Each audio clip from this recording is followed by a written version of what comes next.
Good morning students, कैसे हैं आप लोग? कैसे चल रही है आप लोगों की स्टडी? हम लोग पढ़ रहे थे nitrogen containing functional group, nitrogen युक्त क्रियात्मक समूह, और इसमें पार्ट ए और पार्ट बी कर लिया था बच्चों। पार्ट ए कर लिया था अमाइन और पार्ट बी कर लिया था। इसके अंदर हम लोगों ने डाइएजोनियम सोल्ट। पार्ट सी लेकर आए हम लोग साइनाइड और आइसोसाइनाइड। अगर हम लोग बात करें सबसे पहले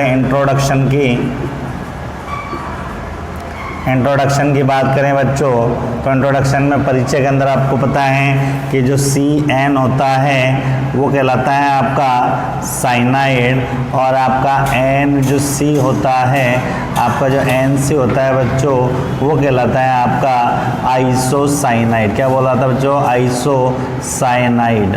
ठीक है। इसके बाद में अगर हम लोग बच्चों बात करें इसके क्लासिफिकेशन की बात करें बच्चों, तो इसमें किसी टाइप का कोई क्लासिफिकेशन नहीं है बच्चों।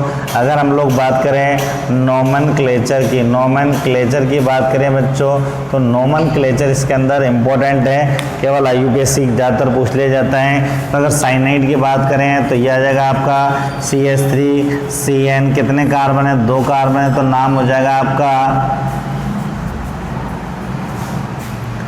Ethyl nitrile. क्या हो जाएगा बच्चों? एथेन नाइट्राइल नाम हो जाएगा इसका, एथिल नाइट्राइल या एथेन नाइट्राइल कहलाएगा बच्चों। ठीक है। इसकी बात करें अगर हम लोग लिख दें यहाँ पर CH3CH2CN, तो यह जाएगा आपका प्रोपेन नाइट्राइल हो जाएगा बच्चों। लेकिन यहाँ पर ये भी कार्बन काउंट होता है साइनाइड वाला इसी तरीके से। लेकिन अगर आइसोसाइनाइड की बात करें तो CH3CN या ये NC CH3NC, तो ये वाला कार्बन काउंट नहीं होता, इसमें कार्बिलेमिन बोलते हैं। ये CH3 को बोलते हैं मेथिल, नाम होगा इसका मेथिल कार्बिलेमिन। क्या नाम हो जाएगा बच्चों? नाम हो जाएगा मेथिल कार्बिलेमिन। ठीक है। अगर मेरे पास में हो यहाँ पर CH3CH2NC, तो नाम हो जाएगा इसका एथिल कार्बिलेमीन। तो इसमें कार्बिलेमीन के नाम एथिल लिखो, एथेन कार्बिलेमीन या मेथेन कार्बिलेमीन या एथेन कार्बिलेमीन, इस तरीके से नाम लिखा जा सकता है। तो इसमें तो क्या होता है, ये वाला कार्बन तो इसमें काउंट नहीं होता है, लेकिन इसके अंदर साइनाइड में क्या होता है, ये कार्बन काउंट होता है। तो इस तरीके से हो जाएगा इसका नोमेनक्लेचर के बाद में इसमें एक इंपॉर्टेंट चीज़ और आती है बच्चों, जिसको हम लोग बोलते हैं आइसोमेरिज्म। नेक्स्ट हेडिंग लिखेंगे आइसोमेरिज्म या समावयवता। हेडिंग लिखेंगे बच्चों समावयवता, आइसोमेरिज्म। अगली चीज आ जाएगी बच्चों इसके अंदर समावयवता, जिसको हम लोग बोलते हैं आइसोमेरिज्म की बात करें बच्चों, तो खास तौर से इसमें जो आती है वो चलावयवता आती है, टोटोमेरिज्म आती है। और टोटोमेरिज्म की बात करें, अगर हम लोग बात करें टोटोमेरिज्म की, तो ये होता है HCN, और ये कन्वर्ट हो जाता है आपका HNC के अंदर। ठीक है बच्चों। यह साइनाइड क्या हो जाता है, आइसोसाइनाइड में कन्वर्ट हो जाता है। क्या कहलाता है आपका? टोटोमेरिज्म कहलाता है बच्चों। इसके बाद में अगला टॉपिक जिसके अंदर आता है वो आता है इसका प्रिपरेशन मेथड। क्या आता है? प्रिपरेशन मेथड आता है बच्चों, बनाने की विधि काम में आती है। और प्रिपरेशन मेथड के बारे में बात करें बच्चों, इसके अंदर प्रिपरेशन मेथड के बारे में अगर हम लोग बात करें तो प्रिपरेशन मेथड क्या होता है बच्चों? प्रिपरेशन मेथड के अंदर अगर हम लोग बात करें तो पहला आता है इसके अंदर from alkyl halide. Alkyl halide से भी बना सकते हैं इसको, एल्किल हैलाइड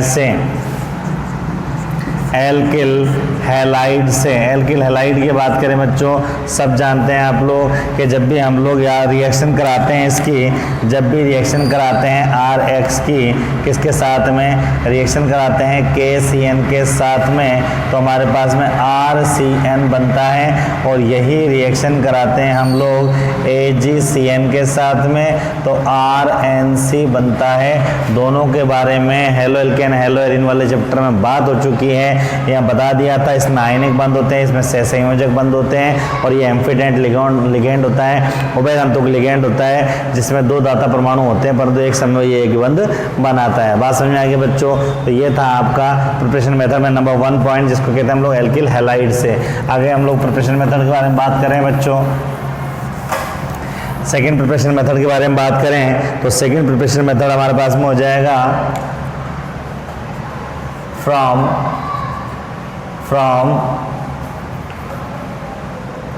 सेकेंड प्रिपरेशन हो जाएगा बच्चों हमारे पास में फ्रॉम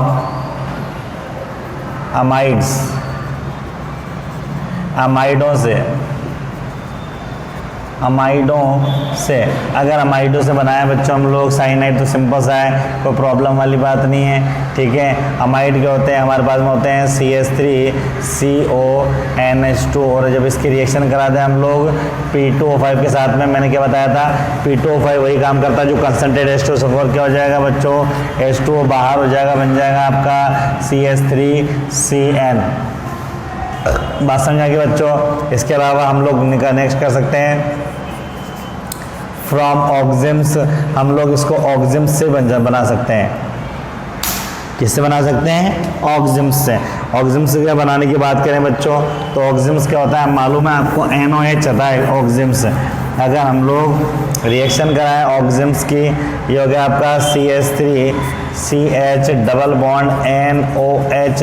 जब हम लोग ऑक्सिम्स का भी रिएक्शन P2O5 के साथ कराते हैं तो यहाँ से भी जल का निष्कासन होता है, निर्जलीकरण होता है और ये बन जाता है CH3CN। तो इस तरीके से हम लोग बना सकते हैं ऑक्सिम्स से भी बना सकते हैं, ठीक है बच्चों। किससे बना सकते हैं, ऑक्सिम्स से बना सकते हैं,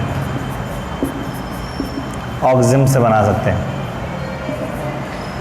ठीक है। इसके अलावा नेक्स्ट मेथड बात करें तो अगला हो जाएगा इसके अंदर, नेक्स्ट हो जाएगा बच्चों इसके अंदर ग्रिग्नार्ड अभिकर्मक से, ग्रिग्नार्ड अभिकर्मक से ग्रिग्नार्ड अभिकर्मक की बात करें बच्चों, अगर हम लोग ग्रिग्नार्ड रीजन की बात करें तो जब भी हम लोग RMGX की रिएक्शन कराते हैं साइनोजन क्लोराइड के साथ में, किसके साथ में, ClCN, ये कहलाता है आपका साइनोजन क्लोराइड। तो क्या होता है बच्चों, यहाँ से आपका ये कंपाउंड बाहर हो जाता है, मतलब MgX और Cl बाहर, और ये बन जाता है आपका RCN। इस तरीके से बना सकते हैं बच्चों साइनोजन क्लोराइड से।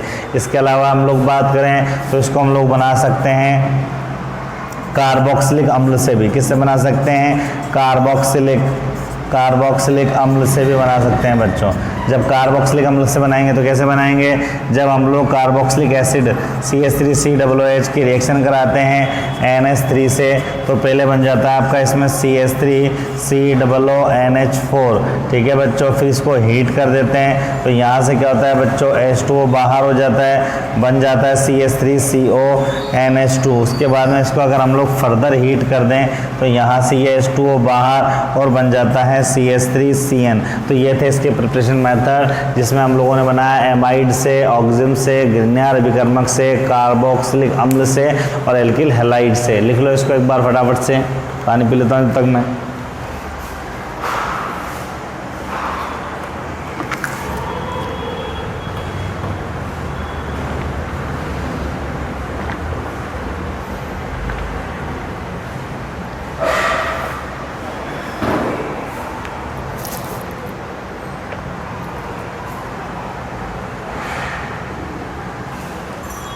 हो गया, चलिए आगे चलते हैं बच्चों इसके अंदर।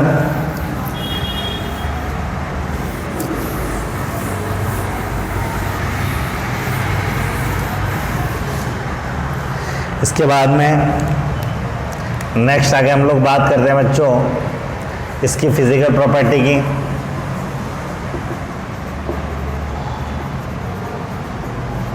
तो वैसे ये क्या होता है बच्चों, साइनाइड आइसोसाइनाइड के होते हैं। साइनाइड आपका क्या होता है बच्चों, रंगहीन होता है और अगर हायर लेवल पे चले तो क्रिस्टलाइन हो जाता है। ये लेकिन काम की बात नहीं, काम की बात तो दो ही है इसकी। एक तो ये बात है आपको ध्यान रखना, साइनाइड और आइसोसाइनाइड ये दोनों ही क्या है भैया, ये दोनों एक बात तो ये ध्रुवीय हैं, बोथ आर पोलर। पहले बात तो ये होगी। अगर इसके अंदर बात करें सबसे पहले इनके कथनांक की बात करें, तो कथनांक में ध्यान रखना बच्चों, साइनाइड का ज़्यादा होता है आइसोसाइनाइड से कथनांक, ठीक है। और इसी तरीके से हम लोग बात करें विलेयता की, सोल्युबिलिटी की बात करें तो भी ध्यान रखना बच्चों, विलेयता भी साइनाइड की ज़्यादा होती है आइसोसाइनाइड से। क्योंकि जो साइनाइड होती है इसमें लिख लेंगे हम लोग, क्योंकि साइनाइड अंतराणु हाइड्रोजन, प्रबल अंतराणु हाइड्रोजन बंध का निर्माण करता है। तो यहाँ पर प्रबल अंतराणु हाइड्रोजन बंध बनाने के कारण क्या होता है बच्चों, ये जल में आसानी से घुल जाता है और बॉन्ड स्ट्रॉन्ग बनने की वजह से क्या होता है, इसका बॉइलिंग पॉइंट भी ज़्यादा होता है किससे, आइसोसाइनाइड से। दोनों कुछ बात पूछी हुई है एग्जाम में, ठीक है। साइनाइड आइसोसाइनाइड दोनों ध्रुवीय होते हैं, परंतु साइनाइड का कथनांक आइसोसाइनाइड से अधिक होता है क्योंकि इसमें अंतराणु का आकर्षण बल पाए जाते हैं, ठीक है। अधिक प्रबल अंतराणु का आकर्षण बल पाए जाते हैं। क्लियर हो गया। अब लिखेंगे बच्चों केमिकल रिएक्शन, ठीक है बच्चों। हेडिंग लिखेंगे आप रासायनिक अभिक्रियाएं, chemical reactions of cyanide and isocyanide, रासायनिक अभिक्रियाएं, केमिकल रिएक्शंस की बात करें बच्चों तो एक रिएक्शन तो पहले ही बता रखी है आपको, आती होगी कि जब भी रिएक्शन कराते हैं, पहली रिएक्शन होगी इसके अंदर हमारे पास में साइनाइड आइसोसाइनाइड की पहली रिएक्शन हो गई, इसके अंदर हमारे पास में जल अपघटन और अपचयन, बहुत इंपॉर्टेंट है, रिएजेंट में भी कराई थी अगर आपको याद हो तो। रिडक्शन एंड हाइड्रोलाइसिस के जब साइनाइड के हम लोग 3 रिएक्शन कराए थे, आपको मालूम होना चाहिए 3 रिएक्शन कराई थी। एक कराया था H2O पूर्ण, ठीक है, पूर्ण जल अपघटन, RCN को COOH में बनाया था। एक कराया था H2O आंशिक, ठीक है, आंशिक मतलब पार्शियली हाइड्रोलाइसिस बताया था। जब पार्शियली होती है तो क्या बनता है, अमाइड बनता है CONH2। और अगर मान लीजिए इसका अपचयन करा दें LiLH4 के साथ में तो बन जाता है CH2NH2, ठीक है। इसी को हम लोगों ने नाम पूछा था आपसे, क्या नाम था, नाम था इसका मेंडियस अपचयन, उसका क्या था, भू ब्लॉक अपचयन, 2 नाम पूछे थे ना आपसे, मालूम है। ये रिएक्शन करा रखी है आपको मैंने। अगर पूर्ण जल अपघटन कराते हैं तो जल के 3 अणु काम में लेते हैं, ठीक है, NH3 निकल जाएगा, H2 निकल जाएगा, इसमें जल का 1 अणु काम में लेते हैं, ठीक है। आंशिक जल अपघटन जब भी कराएगा लिख के देगा, जब आंशिक लिख के नहीं दे तो आपको पूर्ण जल अपघटन कराना, ये बात हो चुकी है हमारे पास में, ठीक है बच्चों। उसके बाद में अगर हम लोग आगे बात करें, आगे रिएक्शन हो जाएगी इसके अंदर ग्रिग्नार अभिकर्मक से, ग्रिग्नार अभिकर्मक की रिएक्शन आप लोगों ने पढ़ रखी है बच्चों।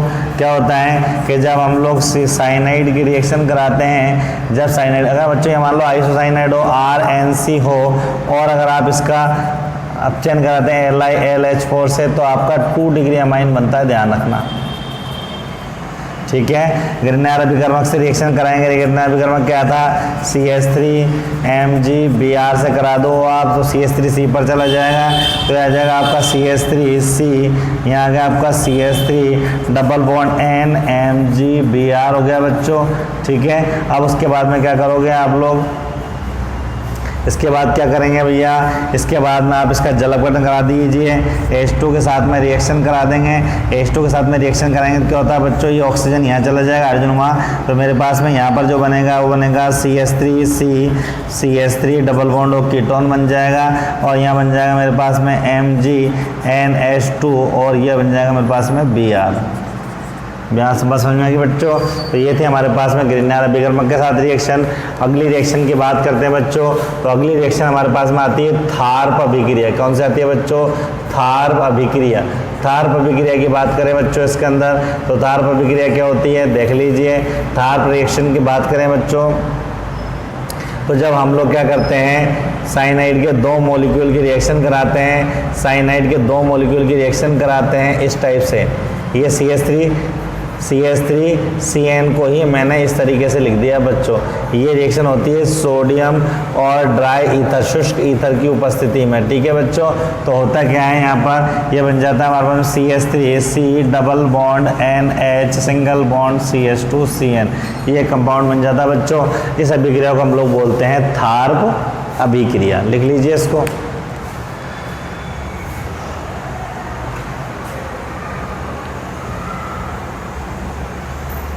थार्प अभिक्रिया नाम से पूछी हुई है बच्चों एग्जाम में।